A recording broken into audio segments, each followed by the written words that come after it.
Преди да започна за тези нищожни твари, те не са и човекоподобни, това са нищожества. Искам първо да се поклоня, да благодаря на всички вас. За 24 часа събрахме около 100 000 лева за Николайчо. Дано да са и повече. Никога не съм казвал помогнете ни в канала. Абонирайте се за Patreon. Виждате, че всичко дещо е змия, всичко дещо е сган е срещу нас. И сега ще разберете що. Няма да ги наричам семената им, защото ограничиха 2 видеа за България, в чужбина могат да се гледат, където TikTok адвоката, просташки ще му викам, вие се сещате кой е, и онова жертвено агни, онова момиченци, което и дебнело мъже с скъпи коли, да ги приласти и да им даде пари на лихва от банки, чрез измама, са пуснали жалба за клевета и двете видеа, които съм ги показал, а просташки, сега днес ще ви разясня за просташки. Просташки, едно ще ти кажа, едно не е гел. Събудихте мечката от старата школа. Няма как да стане, но сега ще си понесете нещата. Помните ли, Рамбо имаше първа кръв, отива полковника и им казва, оставете го. Те казват, искаш да го спасиш ли? Той вика, не, искам да спася вас от него. I didn't come here to rescue Rambo from you. I came here to rescue you from him. И той му казва, спри, той казва, полковник, те пуснаха първа кръв. They drew first blood, not me. Просташки, преди 2 години и нещо почна да ме коментираш твоите тиктокчета там. И аз тогава ти отговорих. Гелосания някакъв си брейк. Винаги съм бил отговарял на нещастниците после. Винаги. Никога не съм ги почвал първи. Всичките мишки и нещожества и в крайна сметка възславям където ви е място и вас ще възложа. Днеска беше поредният цирк-шоу на един изкокоригал нещастник, който първо предаде Слави, после предаде ПП и сега ще оцере собствената си партийка. И днеска, въпреки че са му казали, че това нещо не може да се пуска, този запис, защото той нито е съдия, нито е прокурор, нито записът е проверен. Трябва да ви кажа, че Веско мога да направи запис, стига да сме приказвали да използваме тези думи, че сте жена му на еди кой си. Тия простоти почнаха от свинята майка, няма да им кажем имената, защото мога такова клевета. Английската свиня майка, която с сакото си може да зави трабант, мога да го ползва вместо брезент. Пишман рапъра от Австрия. Те от 2 месеца пускат тези записи. Гела чак сега ги извади. Защото хората казаха, дай ви документа, дете ти го е дал, а он е с квадратната глава, като телевизор ще му викам Квазимодо. Той е точно Квазимодо, което и спало в Катинчарова, хранили са го, пари са му дали, обличали са го, само дете са окъпали. Квазимодото. Тия записи са правени септември месец, обаче по нея няма документ. Дед го размяткваха и го имаха. Къде от тия документа, Гелосън? Що не го покажахте документа? Къде? На Квазимодото. На твоя брат по физиономия. Ти да си по-хубав, да си мисли по-хубав от него, като се намазал с гел. Я са виж ти къв си. Той се подиграва. Той не мога да прикава, подиграва се на другите. Он е свиня, вика на другите дебели. Другият толуп подиграва с мене, почтаджията от Австрия. Те с простоти не ги прикават. Той ще доведе жертвите. Кои жертви си довел ти, бе? Полковника, който някой ми писа, викни Щилян. Щилян преди 1 година беше при мен, сина на полковника. И се отрекал от баща си, защото прибива майка му. И оня ден, о чудо, е осъден на 1,5 година условно на година и половина ефективност, 3 години изпитателен срок. Това е затвор, бе. Жертвата. Той същия е откраднал парите и имотите на дъщеря си, бе. На дъщеря си от щатите. Жертвата. Оная баба и тя купили земя, те паднали и тя ще се оправя покрива. Другият там нещастник, дето те го били подвели. Кой те подвели, бе? Я прочетете малко, бе, за инвестициите си. Си отговорен единствено ти. Ти решаваш къде ще инвестираш. Ти решаваш къде си даваш парите. Как те подведоха? А що не съдим телевизиите, като примерно има едни лекарства, намазваш саказа и дават един баба, един дядо и те стават и отиват на Олимпиада. Отиваш, купуваш си лекарството, нищо не ти минава. Те са измамници, даже. Някой се оплакал. Те ти казват, пък ти кой искаш си го купи. Те ти предлагат, кой не предлага? Няма ли на зелено продаваме ери коси? Насякъде. Се избият да купуват на зелено. И ако не стане строежа, кой ти е виновен? Ти ли реши да ядеш парите си? Ами ти. Подвели го. Кой те е подвел, бе? Изтеглил 15 кредита заради някаква жена. Все му го подвели. Как се са ги подвели, бе? Те го подвели. Докарал едни избавните там. На едната са и върнати парите с 10 000 лева. Какви простоти? Видя ли какво става? Кой станало, бе? Извадили ми той, дебелата свиня, майка ги лангърка тези записи от 2 месеца. Ма тя стела бобчева му да е казала и те да го наредят, да го направят. И той го показва на трибуната на Народното събрание. Бе, хора, в момента продават Лукойл, го взеха за 30 секунди. Ние имаме гориво. Това детенци, дет му събрахме 100 000 лева, то не е едно, бе. Те са хиляди. И всички добитъци гледат тези нищожества. Тези нищожества ни ги пускат да съсипят истинските хора. Дадат им луди пари. Квазимодо си купил нови дрижки. Как полковника. Той с костюмите. Той е Квазимодо. Ти как ще се разхождаш в София, бе? Кратунчо. Или България. Къде ще се навреш? Знаеш ли тези пари ще ги повръщаш? Че не могат да сбъркат. Не могат да припознаят. И на тъмно ще познаят. В силуета ти ще познаят. Вие представете ли си къв наглед, бе? Отива, хората го приемат. Въпреки, че аз на Евелин му казах, че грам не те харесвам, Кратуно. Ясно ли ти? Зато не съм те е канил. Да ти кажа сега истината. Абе, ние сме работили по-рано заедно, после те разбраха. А той ги е записвал от самото начало, за да им продава такива простоти, да съчиня, да изнудва или тях, или да му дадат някакви пари. Квазимодо квадротратунчен. Вие представяте ли за каква мерзост, бе? Вие представяте ли за какви нищожества, бе? Като дебелия яри у дома, жена му направила, знае, че гледам и го, посрещам го и той каза, не го познавам, брик. Не ме познаеш ли? Като мляско у дома ме познаеш. И си цуцуркаш червено винце и мастичка за капак. В къщата ми е бил. Оня другия мисионера с дъщеричката си, с жена си, в най-скъпия хотел съм го настанил. Той ми, че ми се обажда и каза, брик, много страшно става за всички. Какво става страшно? За мен какво става? Ще ме избият. Абе, я ги си гледа работа. Вие представяте ли се? Краси ми каза, аз съм го возила, съм го хранила.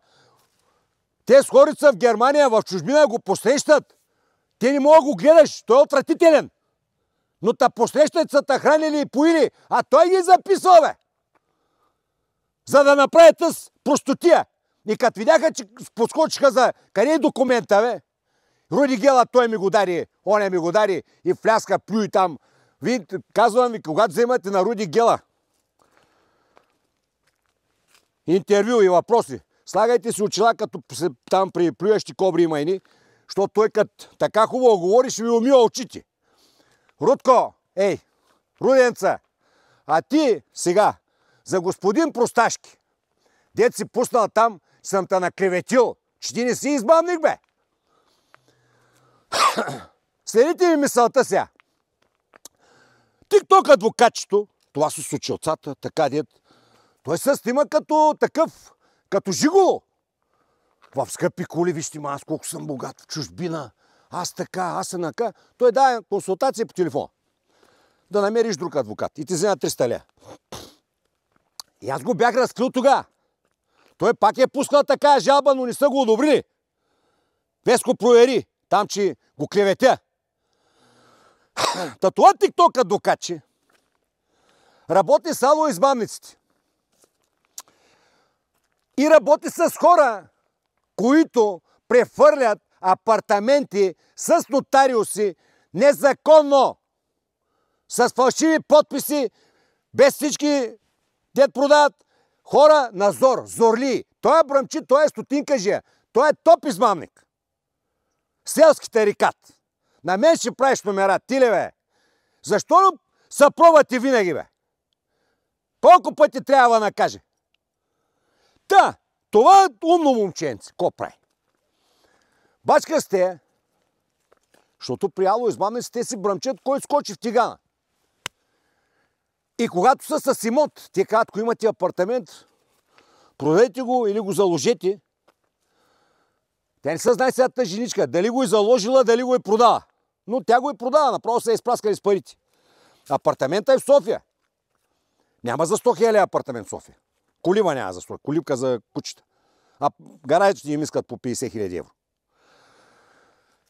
Какво прави този умен адвокат? Работи с ало измамниците. Когато им застане такава работа, те казват, търсете адвокат просташки. Ерам чакала. И адвокат просташки, вас са търсили, те сказа, много хора идват в нашата кантора. Злонамерени хора го пратили. Как ти пратиха злонамерени хора, бе? Ти като ти пратиха злонамерени хора, защо не кажа на жената този апартамент без наследниците не може да се проеде, деца в нотариалния акт? Момченце, с училцата. Що не го каза? Що не го каза? Ами си имал човек, който изкупува такива апартаменти. Разбирате ли? Цяла мрежа с измамници. Те са парламента. Те са измамниците.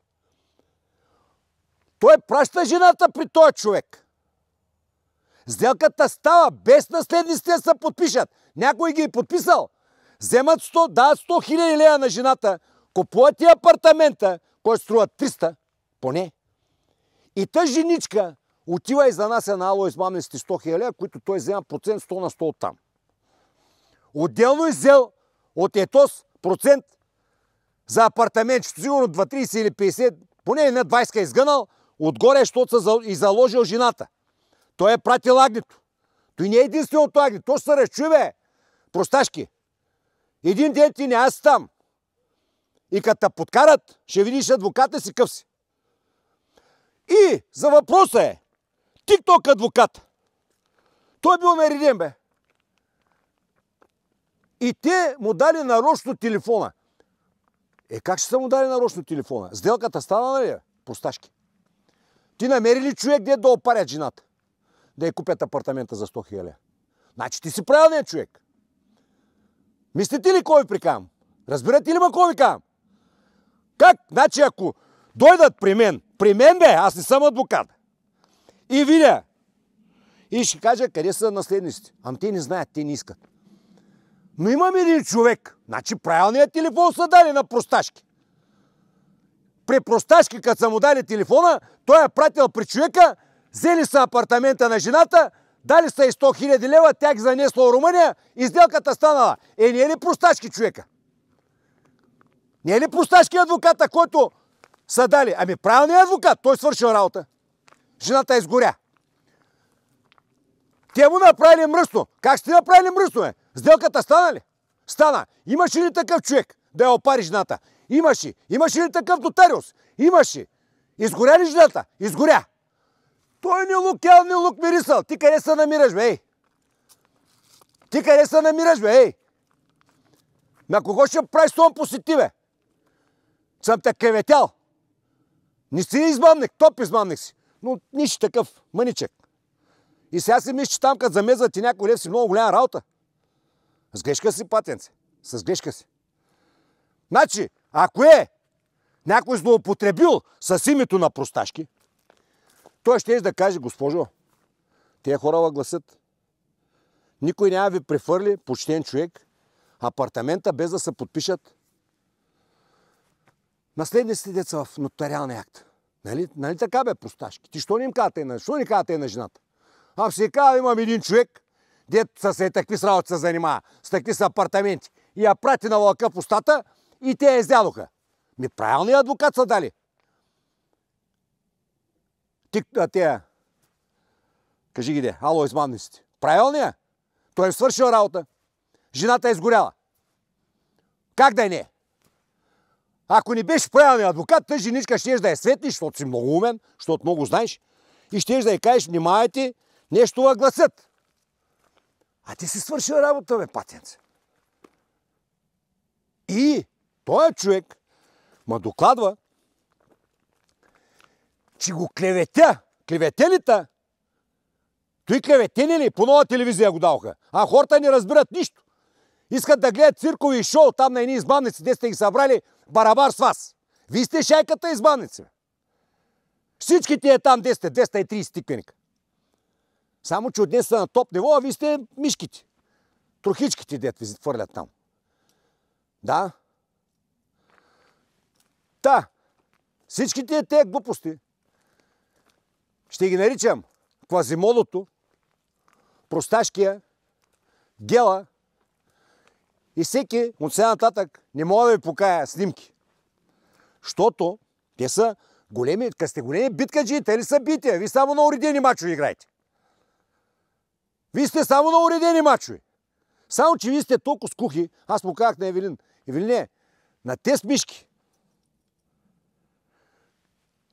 Вземи им там кот пият. Те вместо да ти извадят очите, ти изписаха вежди. Настъпаха в брех, което не трябваше да го правите. Не трябва да го правите, хора. Аз с вас нищо не съм казал. Дори аз имам право да кажа, Кочето е пъти по-умен от вас. Той един път не се заяди с мене. Кочето. А Гелче, злите езици говорят, че той е просташки. И другите те гласят, патенце. Тебе ще те изхвърлят, а те се гласят да станат шеф на парламентарната група. Просташки. И ние имаме картици. Просташки. Да го знаеш. Но, хора, ако ало избавниците не работеха с него, нямаше да го пратят при него, нямаше да дадат неговия телефон. И ако са искали да го наредят, той е много добър адвокат. Не знам колко е добър, но той ще го види да каже, и ако е почтен адвокат, рядко срещани такива, но има, ще каже, тя женичката добре изглеждала, каза. Възрастна, ама добре изглеждаща. Поддържана. Не ме какво да я опраскаме. Няма да умре. То слабавец. Така, добре, такова. Че Веско не мога да пусне да го чуете, но ще ви сложи линк. Но те байвес. Ще сложим линк в Телеграм. Да гледате цялото и сега той дет ви го прикавам да го навържите, не да зяпате само като шарани, а да мислите като гледате. И да виждате. И той човека, точно който адвокат са дали, той свършил работа и жената е изгоряла. Просташки. Много си малък още, бе. Иде казва хоп преди да си скочил, бе. Дей, бе, патенца. Иде така. И вие, хора, където го видите, той е Квазимодото, поздравяйте го, кажете му, браво, бе, ти си голям пич, бе. Ти си голяма работа, бе. Поканете го вкъщи, нахранете го, напоете го. Той само добро ще ви направи. Ще ви запише и после ще манипулира записа и ще ви изкара най-големите букуци и ще ви продаде. Квазимодото би полковника. Пак казвам, който изгледа до края видеото, виждайте, че всички букуци са против нас. За всичко трябва средства. Абонирайте се, ако искате, за Patreon, там има видеа, за да можем да водим битката. Защото те са всичките бе до едно. Видяхте ли, че всички змийчета са там против българите, истинските нас, гражданите. Грабни ги интересуваме.